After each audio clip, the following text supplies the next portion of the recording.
We are back with another edition of What's Next? Living Longer, Better, Smarter. Today, books for better health. This edition is made possible by VividPix. Don't let your memories fade due to the passage of time or cognitive decline. VividPix Memory Station and software makes it simple to scan photos, documents, and mementos, restore these images, record voice narrative describing these memories, and share these wonderful memories with stories.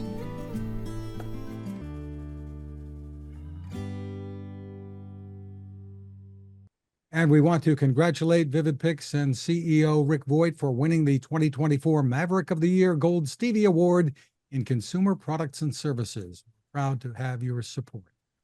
I'm Fred Fishkin, along with Mary Furlong. Hi, Mary. Hi, Fred. With our guest in this episode, we're really living up to our name, Living Longer, Better, Smarter. We have two brand new books to share with everyone. We'll be chatting with a doctor, Dr. Maria Carney, who has co-authored The Aging Revolution, The History of Geriatric Healthcare, and What Really Matters to Older Adults. Hi, Dr. Carney. Hi, thank you for having me. I really appreciate it. Terrific. Well, you'll want to stay tuned for that, everyone. First, though, we want to welcome Maddie Dykewald, who has a brand new book just made the bestseller list titled Ageless Aging, A Woman's Guide to Increasing Health Span, Brain Span, and Lifespan. Hi, Maddie. Hi, Fred. Hi, Mary. Hi, Maria. It's great to see all of you. Thank you for having me. Maddie, you've always been an inspiration to me with your leadership and your work, and I've known you for a long time. Yeah. But I'm very excited about this new book. And of course, we followed you through AgeWave. And we love the fact that you are working with the Mayo Clinic and that you are focusing on all of us living healthier, better lives. So we're love that you joined us this morning, and congratulations on Ageless Aging. Maddie's also a neighbor of mine, so we want to have a local book party for you, as well as to let all of our listeners know about this. So there's so much information that we can use every day to improve on our physical and mental well-being. So give us a sense of what inspired the idea and went into the research. Yes. Well, as you know, I've been on this beat of aging, longevity, and retirement for close to 40 years. And along the way, AgeWave has dug deep into the subject. We do a lot of research on these subjects, and we've had the great opportunity to interact with the leaders in the field of aging and longevity, and experts, academicians, scientists, physicians of all sorts, and I always want to ask them, well, what are your insider tips? What do you do to live better longer? And I got a lot of great answers. And I put it into the context of the fact that women, we've actually won the longevity lottery. We live on average 6 years longer than men, but we have a little bit of a dark side to deal with because we spend more years at the end of our lives in a cascade of health problems. And maybe it's just aches and pains, maybe it's diabetes or heart disease, whatever it might be. There are things we can do, and that's the good news. There are steps we can take to live better longer. According to the most recent science from Calico Labs, up to 90% of our health and wellness is literally within our control. Now, I don't want to say that we can stop cancer or some horrible disease, but we can live better longer. And there's steps we can take. So I try to, from my learnings from all of the wise people that I had the opportunity to interact with, I interviewed, by the way, over 100 scientists, researchers, physicians, geneticists for this book. I just learned so much. I wanted to clear up the confusion, put out the facts straightforward in a straightforward way. And I also wanted to give some action steps, some hacks, some things that we could all do to live better longer. And some of them are absolutely free or low cost, and some are not. But many of them are things we can take action on right here and now. Well, Maddie, a woman's guide is part of the title, but forgive me here, but a lot of what you write really isn't gender specific. Let's talk about your lists of age accelerants and decelerants. Yeah, well, yeah, you're right, Fred. Some of what I suggest is not gender specific, but when I took a look out at the books that were out there on longevity, I saw a lot of books written by men and frankly, really for men. And there are some real differences between, I mean, women are just not small men. We're different. And there are some key differences that I do talk about in ageless aging. But yeah, there are some age accelerants, things that make us age faster, and there's some decelerants, things that help us to live better longer. So if you want, I can put out the good news or the bad news first. Which Your would you choice, but prefer? let's talk about some of them. Okay, so yeah, some of the things that age us faster are what we're all doing right now, and that is we're sitting. Right. So you've all heard the cliche, sitting is the new smoking, but it really is. So if you're spending a lot of your time, like I am, in front of the computer, be sure to get up every 30 or 60 minutes and take a walk around, even if it's just around in your home. Get up. If you can, get a standing desk. I know I have a standing desk and it's made a huge difference. An example of an age decelerant is not smoking. I mean, if you Right. smoke and give up smoking, that would be a great thing to do. Spending time with friends and family. We Mhm. know that loneliness is the equivalent, listen to this, of smoking 15 cigarettes a day. So spend time with friends and family. From work we've done at AgeWave, we've done a study, and what people told us was that spending time with family and friends actually gives them a sense of purpose. And by the way, having a sense of purpose is another decelerant. And that doesn't have to be like reinventing yourself or starting a nonprofit. It could be getting up in the morning and walking your dog, or spending time with your grandchildren, like I know Mary loves to do. There are so many things we can do. Those are a few examples. Eating and exercise and sleep, cannot forget those. I am not a great sleeper overall, but I have improved my sleeping recently by what I learned from the sleep experts I spoke to. And one of the things I learned was, getting up in the morning and what you do in the morning is as important to your sleep as what you do at night. So I get up in the morning now and I kind of worship the sun. I spend 10 minutes taking in the sun. And if you can do that outdoors, even better. So, that's a great example, because sleep is when our brain gets a chance to take out the trash, get rid of the toxins that build up, and we want to do that. And if you're looking for a silver bullet, age decelerant, exercise is queen. And by the way, this is one of the differences between men and women. Women actually get more benefit from exercise than men do. They don't have to exercise quite as long or as hard to get the same benefits. Now, to me, that's kind of awesome news. I love that. And exercise, it's not just about doing cardio, which I know for me, cardio is really been an important part of my life. But as you get older, and when I say older, like as early as your 30s and 40s, Mhm. you start to lose muscle mass. It's called, they give it a fancy name, sarcopenia.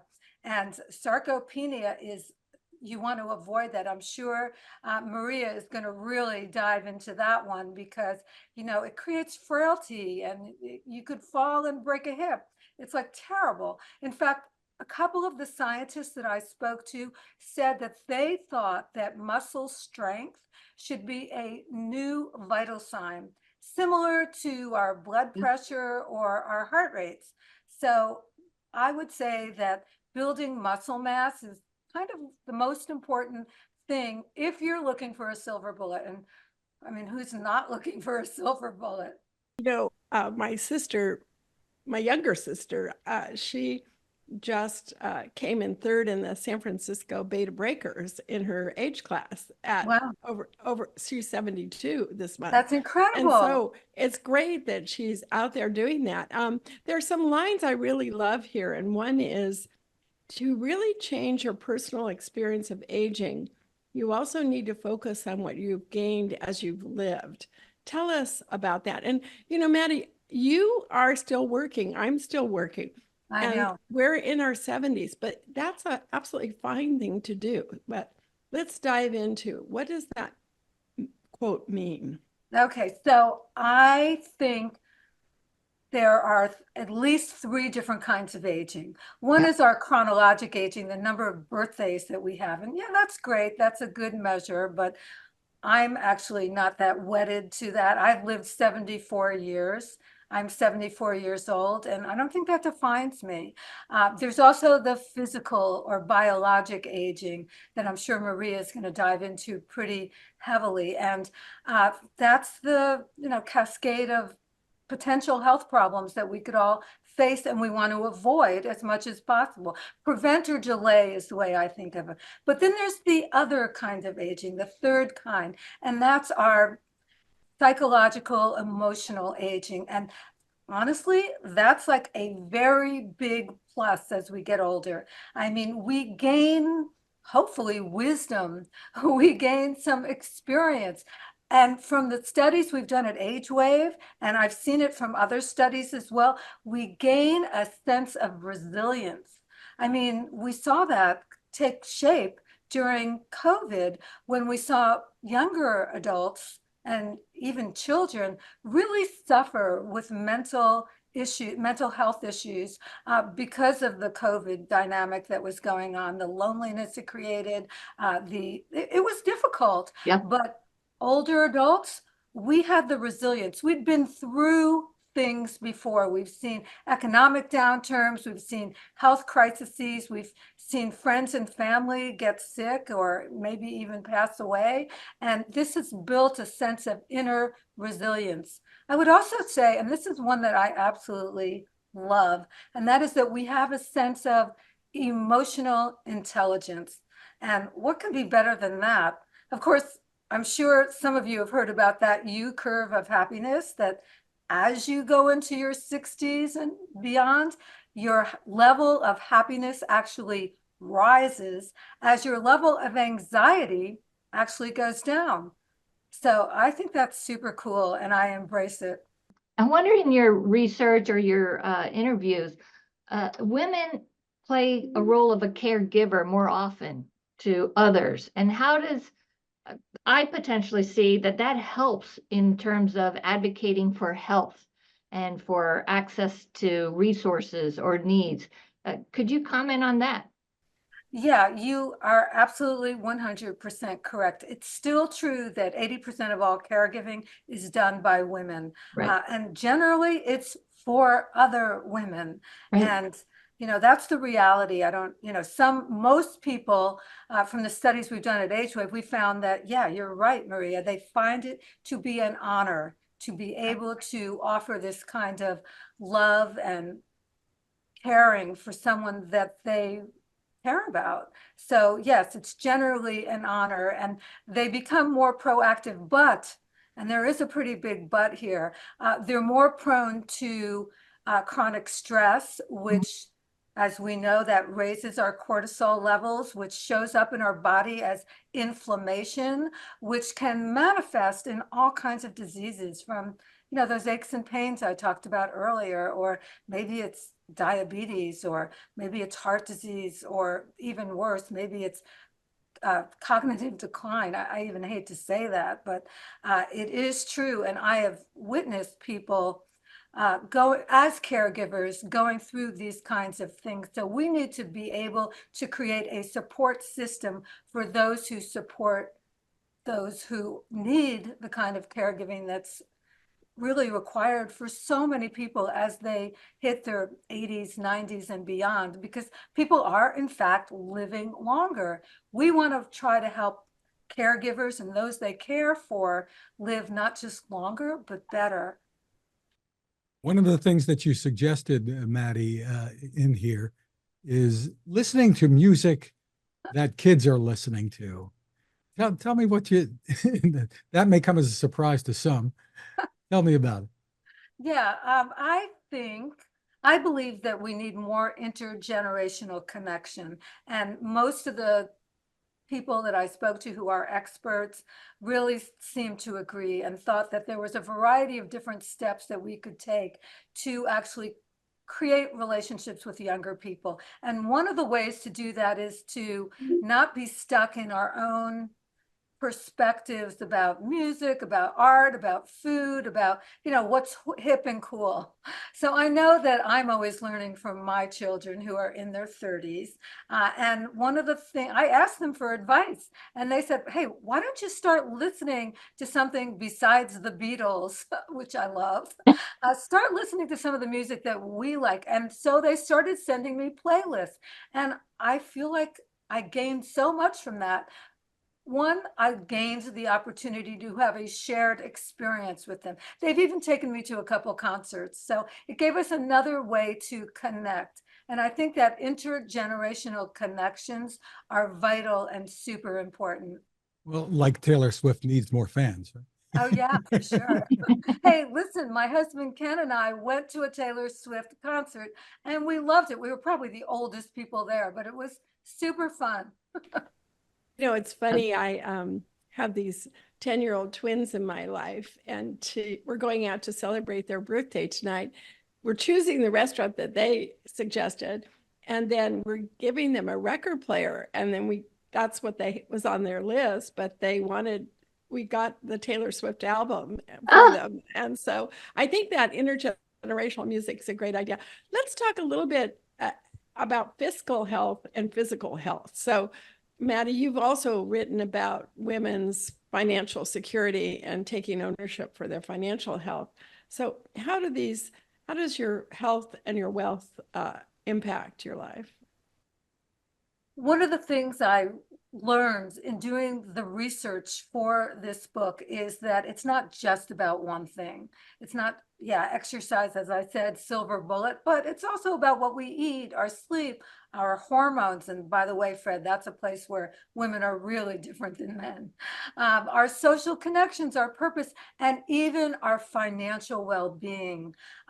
They all work together. And that's the thing that I didn't see out there when I looked at books on longevity. There were books on menopause, on sleep, on nutrition, but what I recognized from the experts, can't even call them just people, from the experts that I spoke to, is that these different ingredients, they don't exist in silos by themselves. They all interact together in this kind of beautiful symphony. So for instance, using finance as an example, and I do include that as a really important ingredient for increasing health span, brain span, and maybe even lifespan.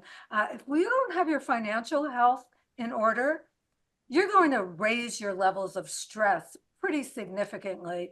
And again, I just mentioned earlier, so stress, it manifests potentially as disease in your body. And then you're going to have to access the healthcare system and may actually not be able to afford to do that in the way you'd like to. And so it's a vicious cycle. So I believe that financial fitness is as important as physical fitness. So Maddie, congratulations once again. Thank you so much for spending time with us. Oh, thank you for having me. It's been a pleasure.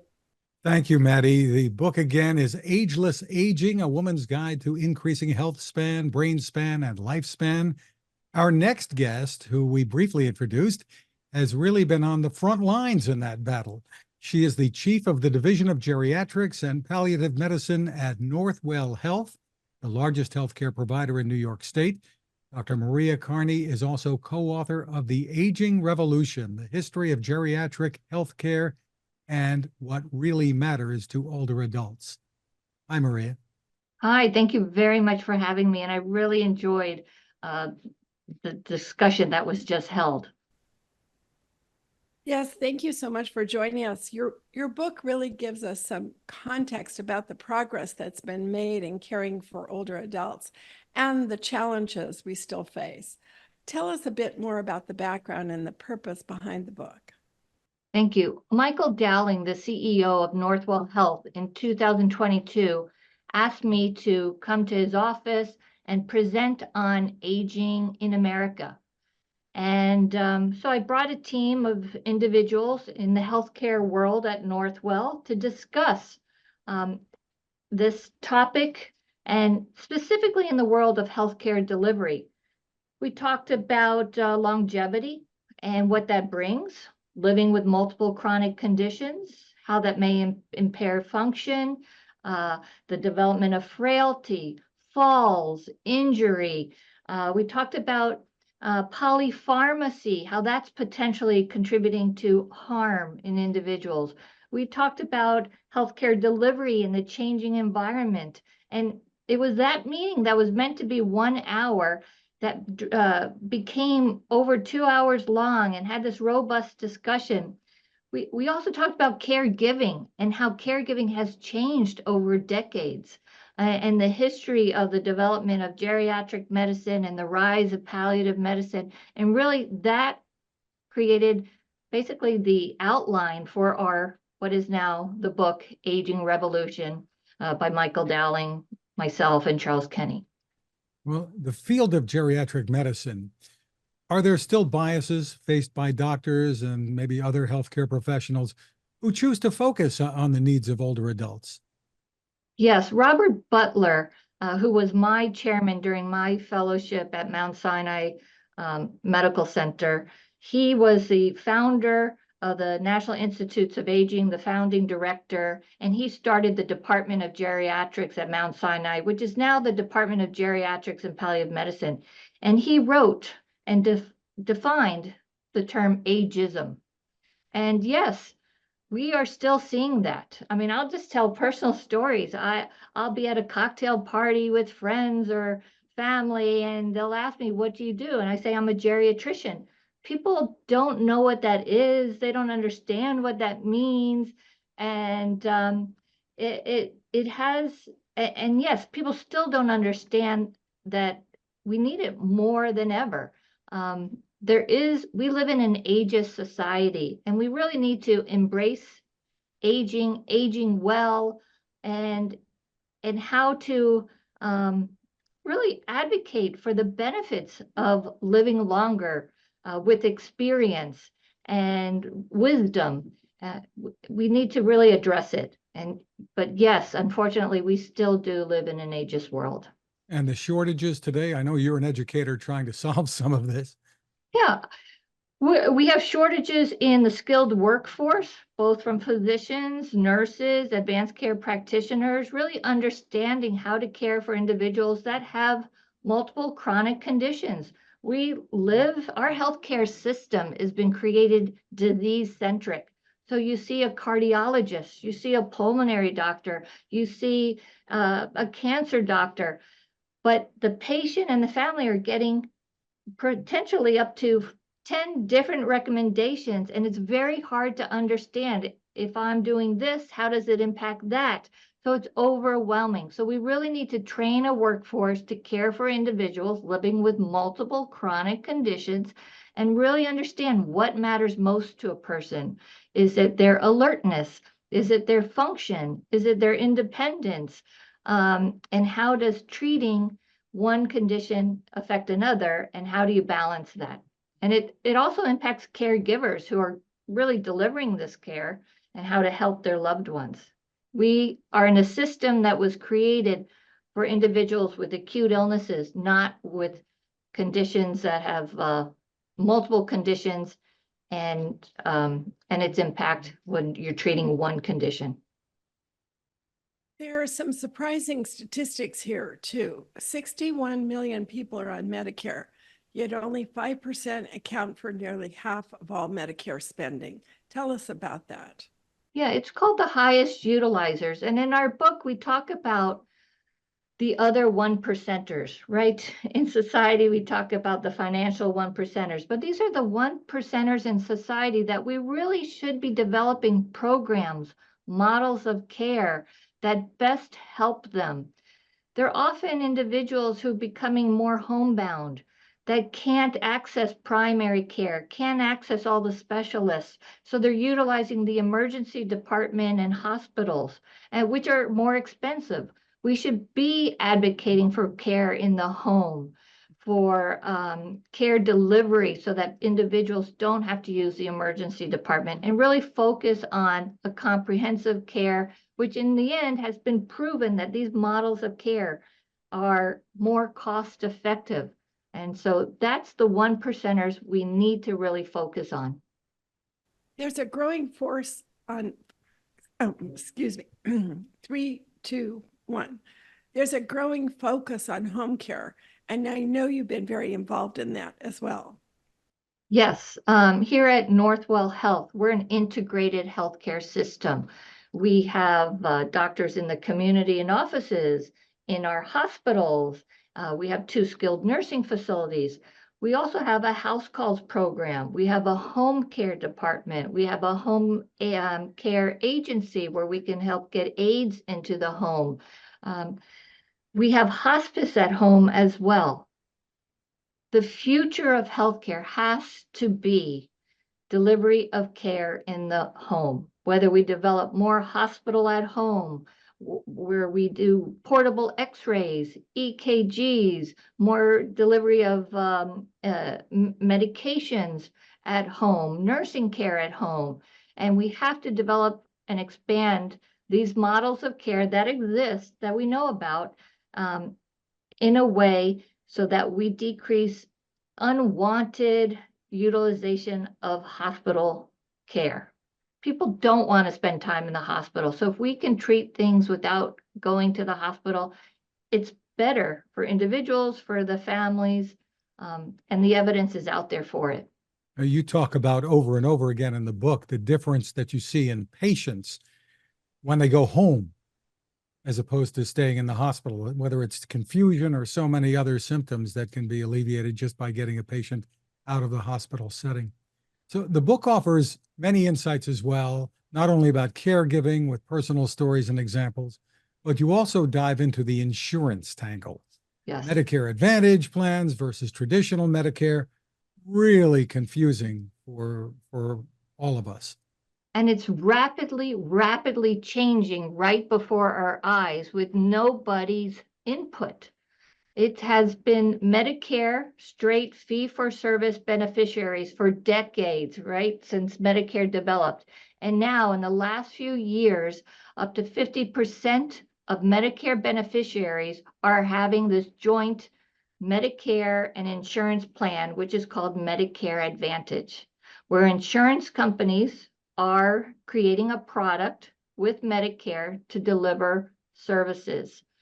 The idea behind it is to have a little bit more cost control, efficiencies, and the idea is good, but I'm not sure it's really been showing that. And it's soon that over 70% of Medicare beneficiaries will have this product. So this has rapidly occurred, and many healthcare systems and the public don't really understand its impact. And we have to do a better job of measuring its quality, not just its cost, benefits moving forward. So it's addressed, and this is a big change in the care delivery for older adults. I guess one big question that a lot of older adults might have who are considering this is, wow, they're offering me all kinds of different things to go with a Medicare Advantage plan, this coverage, dental, and eyes, everything, and other benefits too. But if I wind up seriously ill, is it going to wipe out my bank account because I didn't opt for traditional Medicare? I guess that's at the heart of it, I suppose. That's the heart of it. The medical, as we understand it, and there were great interviews with leaders in development of this, and it explains the history, how we got here over the last few years. But with Medicare Advantage plans, you have a more narrow network of services available to you. So if you're healthy, independent, not with too many medical problems, it's really easy, cost-effective, and beneficial. But as you get with greater needs and more complex, you may have to go out of network, and that's where potential costs increase. So it's really reading the fine print, understanding.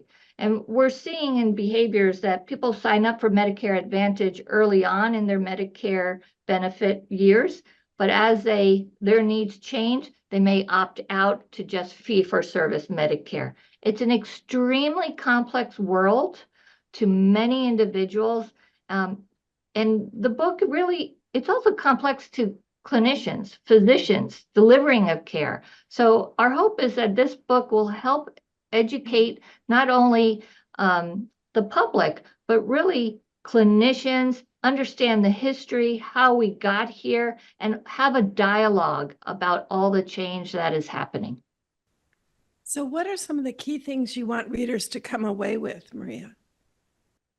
The key things are we really need to advocate for care and models of care that serve us and this growing population better. We know what they are: house calls, home care, hospice, and again, focusing on this 1%ers, age-friendly healthcare systems, which is a framework for delivery of care that hospitals can do, that Medicare is looking at for hospitals to be more engaged in.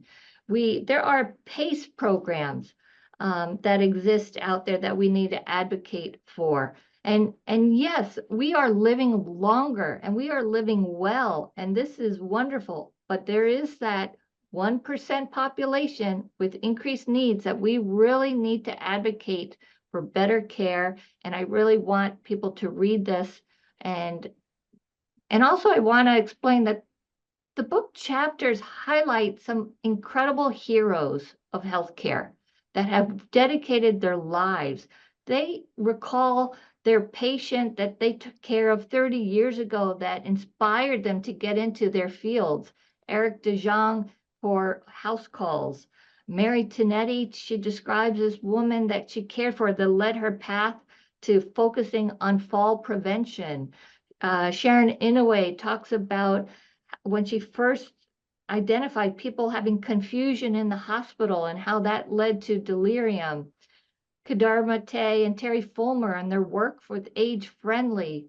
Susan Reinhardt's devotion to caregiving and her patient that inspired her. So it's really inspirational stories. And then it starts going into healthcare system change. And I think more than ever, we really need to advocate for improved healthcare. We're at a really interesting point in society where this change has happened, and I'm not sure everybody's fully aware.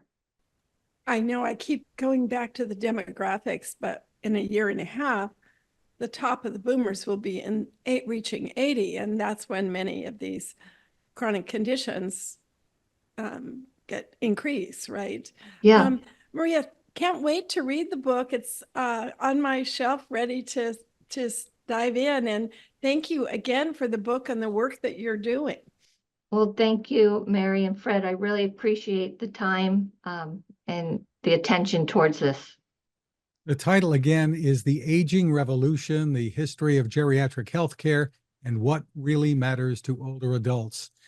Mary, our guests have a couple of very worthwhile books, and we so appreciate them spending time with us. Some of the themes will also be part of the What's Next Longevity Ventures Summit this month, June 11th and 12th in San Francisco.